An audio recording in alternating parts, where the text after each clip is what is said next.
Flynn, I got you. With her daisy. I got you, Flynn. Gotcha. Stuffed animals. The moon, you guys. I have to tell you, look at the moon. That's amazing. Wow, look at the blue line. Oh my God. Whoa, whoa, whoa. That's amazing.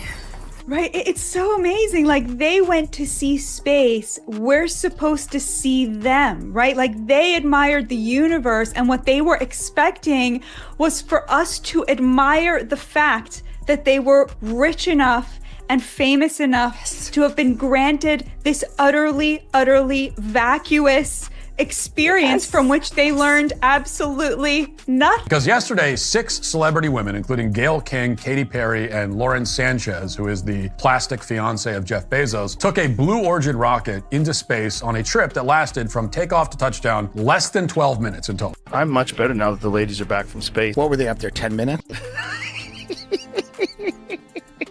Well, it was very profound. I don't know if you've seen Katy Perry talk about it, but she's basically a guru now. Let's not minimize this. Let's celebrate female astronauts. That's the other thing. There has been female astronauts. Let's not minimize this. We've got to get to Blue Origin because it's over the top. It's over the top what's happened with these women. Absolutely insane. I don't know if it's just woman cringe, Hollywood cringe, or elitist billionaire privilege cringe, but it's absolutely insane. The world has turned into celebrities being sent into space simply for content, a place to shoot the ultimate selfie and post a poetic caption. That's how it felt when 6 celebrity women, including Katy Perry, Gail King, and Lauren Sánchez, boarded a Blue Origin rocket for a 10-minute trip just outside Earth's atmosphere and returned with the kind of fanfare typically reserved for heroes. This trip was a suborbital hop, remotely controlled, and without a single second of actual piloting. And yet, the post-flight reactions were covered in emotion, with ground-kissing, tearful confessions, so-called divine feminine energy, and healing through cosmic love. But the world didn't applaud their reactions, they cringed. Even other celebrities couldn't help but pile on, because while these women soared briefly into space, public opinion came crashing fast. Katy Perry returned from space acting like she met the universe's therapist. Upon landing, she dramatically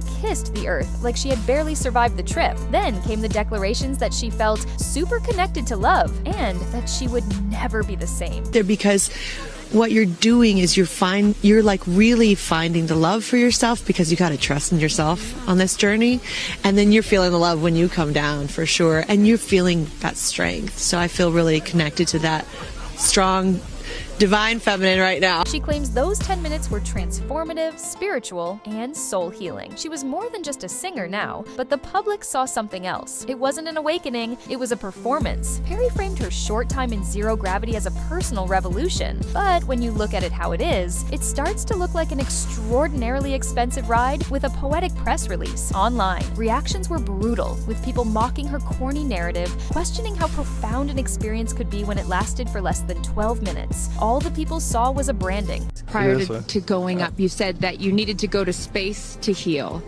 I know you're only a few minutes removed from this. I feel super connected to love. Goodness. I will never be the same.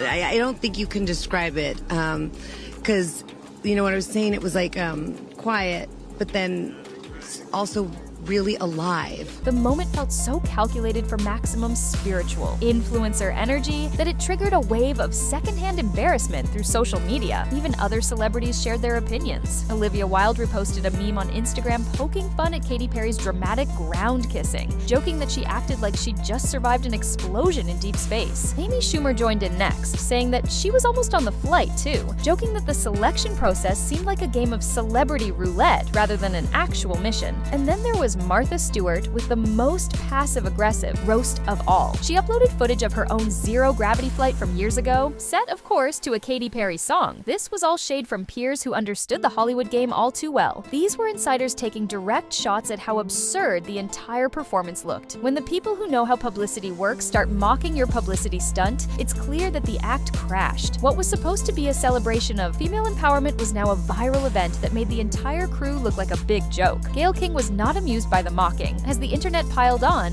she stepped in to defend the mission, insisting this wasn't just a joyride, but a legitimate flight. "Please don't call it a ride," she told the press. "That is not a freaking ride." She argued that when men go up, it's called a mission, but when women do it, it's dismissed. She believed the criticism reeked of sexism, and she wasn't going to let the narrative be reduced to a punchline. But despite her passionate defense, the details of the trip made it hard to overlook. The capsule was entirely automated. There was no piloting, no navigation, and no scientific experiments on board. Even Gail's own descriptions of the experience didn't help her case. She joked about maybe finally getting her ears pierced because space gave her courage. And then there was Katy holding a daisy for her daughter like a cosmic offering. These moments weren't inspiring awe, but fueled the image of an overly rehearsed influencer trip in zero gravity. There was a time when the word astronaut meant grueling training, scientific mastery, and courage to face the unknown. But in the wake of this celebrity Blue Origin mission, that definition was put to the test. Were these 6 women astronauts or passengers with good connections and deep pockets? Many critics felt calling them astronauts weakened the meaning of the word. The comparison to Alan Shepard came up frequently, America's first space traveler, risking his life in the 1960s on unproven technology, was hailed as a pioneer. Now today, you've got Katy Perry and Lauren Sánchez in designer suits, floating briefly before descending to scripted media interviews. The public struggled to see it as anything more than a high-budget photo op or a luxury trip for the privileged. No one leaned into the message of empowerment more than Lauren Sánchez. As Jeff Bezos' fiancée and the orchestrator of the mission, she was the unofficial face of the flight. In interviews, she spoke tearfully about making space for women and said this all-female crew was a gift to the next generation. On the surface, it sounded uplifting, but beneath, critics saw a meticulously crafted narrative of empowerment used to cover what felt like a vanity project. Sánchez wept on camera and invoked girl power, but the optics didn't match the message. The crew wasn't selected for scientific merit, aerospace expertise, or even a symbolic meaning. They were chosen based on fame and wealth. That made the entire empowerment angle feel shallow. Truly, it's like they're right back from Nam.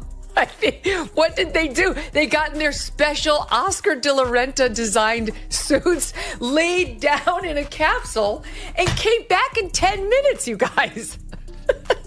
The speech of breaking barriers felt fake when the mission itself was built on privilege. The same internet that roasted Perry for kissing the ground was now questioning whether any of this had meaning beyond the headlines. The backlash exploded instantly. Users joked that the only thing truly orbiting Earth was the crew's collective ego. One viral tweet compared the mission to riding Space Mountain at Disneyland, while others declared themselves astronauts for surviving rush hour traffic. People were rejecting the attempt to display privilege as progress. The humor cut deep because it rang true. Millions had watched these public figures take a multi-million-dollar trip and return with teary-eyed speeches as if they'd unlocked the secrets of the universe. And when some of the women began lecturing the public about how important the mission was, they didn't repair the backlash. Their defensiveness became another example of how tone-deaf the whole event had become. Beyond the celebrity drama, a transformation in how humanity approaches space itself was taking place. What used to be the domain of scientists and astronauts is now being carved up by billionaires.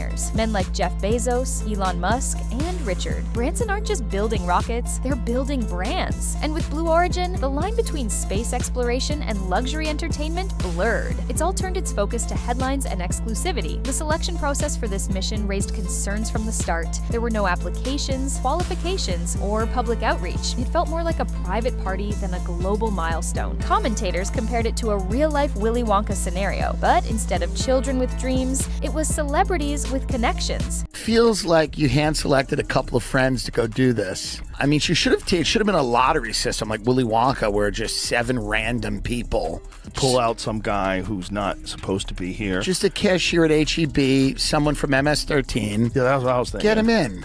Someone from Tren de Agua, and Lauren Sánchez, and Gail King. And when space becomes a status symbol instead of a glorious mystery, we risk turning the cosmos into a playground for the ultra-elite. While the crew was busy posting about personal growth and divine revelations, another conversation was gaining traction: the environmental cost. Blue Origin rockets burned through immense fuel reserves, releasing clouds of carbon and soot directly into the upper atmosphere, where the damage lingers far longer than emissions from Earthbound vehicles. The carbon footprint per passenger is astronomical. astronomical, especially when weighed against the minutes spent in microgravity. Some love to invoke the overview effect, claiming that seeing Earth from space sparks a deep concern for the environment. But the irony is hard to ignore. You can't preach climate awareness while launching vanity missions that pump pollutants into the sky for a photo op. Social media users began pointing out the hypocrisy, questioning how a mission framed as inspirational could ignore its very real environmental toll. These were indulgences fueled by fossil fuels, not purpose. The mission was wrapped in the language of empowerment, an all-female crew breaking boundaries and inspiring young girls. But when you stripped away the hashtags and photo ops, the message started to feel hollow. These weren't women breaking through barriers, they were women with wealth, fame, and personal ties to billionaires, granted access most people could never dream of. There's nothing inherently wrong with celebrating visibility, but this flight wasn't a leap for women in STEM, just a carefully curated group designed to deliver tips about strength and sisterhood. And the irony was that real female astronauts who spent years training and working were rarely mentioned in the coverage. Instead, the spotlight went to celebrity passengers dressed in luxury spacesuits. The mission claimed to uplift women, but in the end, it seemed to uplift only those already standing at the top.